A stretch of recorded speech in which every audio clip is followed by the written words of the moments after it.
छत्रपति संभाजी महाराज। यह नाम मराठा इतिहास में गौरव और बलिदान का प्रतीक है। वे छत्रपति शिवाजी महाराज के ज्येष्ठ पुत्र थे। उनका जन्म 14 मई 1657 को हुआ था। संभाजी महाराज बचपन से ही तेजस्वी और साहसी थे। उन्होंने युद्ध कला में निपुणता हासिल की। वे संस्कृत, फारसी और कई अन्य भाषाओं के झांता थे। 1680 में शिवाजी महाराज के स्वर्गवास के बाद संभाजी महाराज मराठा साम्राज्य के छत्रपति बने। उन्होंने अपने पिता के सपनों को पूरा करने का संकल्प लिया। उन्होंने मुगलों और अन्य शत्रुओं से लोहा लिया। उन्होंने मराठा साम्राज्य की सीमाओं का विस्तार किया। संभाजी महाराज ने अपने शासनकाल की शुरुआत में ही दक्षिण भारत में मुगल साम्राज्य के बढ़ते प्रभाव को भांप लिया था। उन्होंने दक्षिण के राज्यों के साथ मजबूत गठबंधन बनाना शुरू कर दिया। उनका लक्ष्य था मुगलों को दक्षिण में आगे बढ़ने से रोकना। वे दक्षिण भारत को एकजुट करके एक मजबूत हिंदू राष्ट्र स्थापित करना चाहते थे। कर्नाटक अपनी समृद्धि और सामरिक महत्व के लिए जाना जाता था। यह मुगल साम्राज्य और मराठा साम्राज्य के बीच एक युद्ध का मैदान बन गया। संभाजी महाराज ने कर्नाटक में कई महत्वपूर्ण अभियान चलाए। उन्होंने बीजापुर के आदिल शाही और मुगल सेनाओं से संघर्ष किया। उनका उद्देश्य कर्नाटक को मुगल नियंत्रण से मुक्त कराना और मराठा शक्ति का विस्तार करना था। संभाजी महाराज एक कुशल योद्धा और रणनीतिकार थे। वे छापामार युद्ध में माहिर थे। वे दुश्मन को चकमा देने और उन पर अचानक हमला करने में माहिर थे। उनकी सेना ने कई महत्वपूर्ण लड़ाइयों में विजय हासिल की।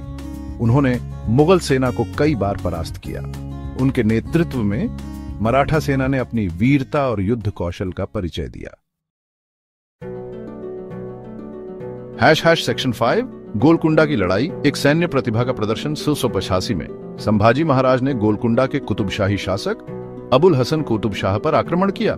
यह लड़ाई संभाजी महाराज की सैन्य रणनीति का एक उल्लेखनीय उदाहरण है। उन्होंने अपनी सेना को 2 भागों में विभाजित किया। एक भाग ने गोलकुंडा शहर को घेर लिया, जबकि दूसरे भाग ने कुतुबशाही सेना को मैदान में रोका और उन्हें हराया। यह जीत मराठा शक्ति और संभाजी महाराज की सैन्य प्रतिभा का प्रमाण थी। वाणी और कलम के योद्धा, संस्कृति और विद्वता के संरक्षक। संभाजी महाराज न केवल एक महान योद्धा थे, बल्कि एक विद्वान और कला प्रेमी भी थे। वे संस्कृत और फारसी भाषाओं के विद्वान थे। उन्होंने कई विद्वानों और कलाकारों को अपने दरबार में आश्रय दिया। उनके शासनकाल में मराठी भाषा और साहित्य को बढ़ावा मिला। उन्होंने कई मंदिरों और धार्मिक स्थलों का निर्माण और जीर्णोद्धार करवाया।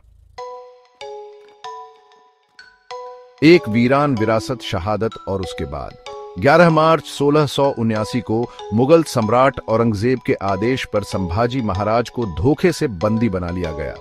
उन्हें क्रूर यातनाएं दी गईं और अंततः हत्या कर दी गई। उनकी मृत्यु मराठा साम्राज्य के लिए एक अपूरणीय क्षति थी। हालांकि उनकी शहादत ने मराठा जनता में मुगलों के खिलाफ संघर्ष को तेज करने का काम किया।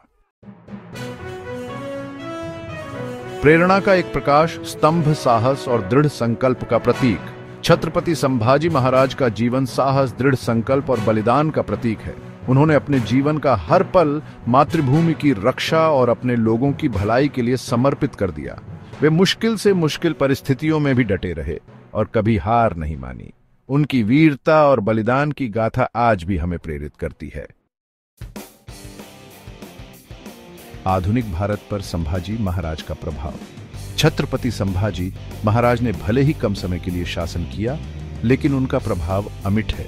उन्होंने मराठा साम्राज्य को मजबूत किया और मुगल साम्राज्य के विस्तार को रोका। उनकी शहादत ने मराठा जनता में राष्ट्रवाद की भावना को प्रज्वलित किया। उनके बलिदान ने भारत के इतिहास को बदलने में महत्वपूर्ण भूमिका निभाई। आज भी संभाजी महाराज को उनके साहस, दृढ़ संकल्प और राष्ट्र प्रेम के लिए याद किया जाता है।